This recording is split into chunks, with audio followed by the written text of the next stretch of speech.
dan suai seperti wai suai sunita rupiah. Jadi mari kita lihat wai itu kenapa sekarang? Kamde kenapa? Kamde kalau story jadi kenapa sekarang? Kebencian sisa hafal jero. Hafal itu gospel hanta dan beriu bekerja sakris. Ni hamni yaume beriu badan bekerja. Badan kekertan kebadan jumut malah.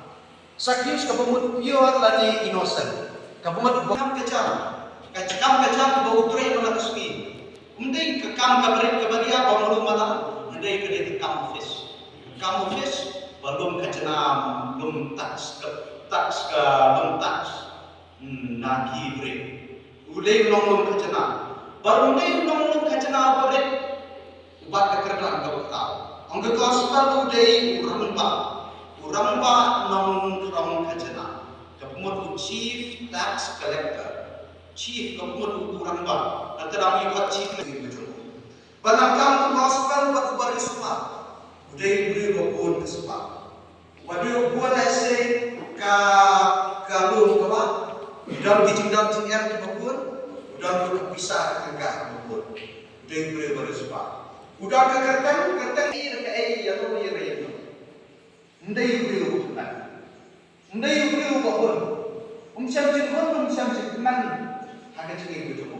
Semua sudah ada orang berdasi. Nak tahu dan kecil siang ada cikgu itu. Kuliah semua lagi beliau tu sama Yesus. Bakuno Yesus Nazaret udah kelang banjarlah ke buah. Ulah kon ripet Jibril di bapa. Ulah pen juga ya Jibril betul. Ulah pen kot Jibril berpang ke sitam. Ulah pen ku Jibril ke saat yang itu. Ulah pen ini Jibril bayar. Bayar semua ini kuat kamu tahu Yesus dan Nazareth. Badai ini kuat Yesus lawan tu nasional tunggu. Ulah ngadai bagi ko iyo Yesus. Ngadai bagi kedua iyo Yesus. Kadang juga semua puri, semua kuda. Kadang memang dari kejengkang, kejengkang itu pada cukup. Nanti balik bagi kedua Yesus. Nanti bagi Yesus. Beroleh dulu, ulah ini nak rekam, sini ini nak rekam.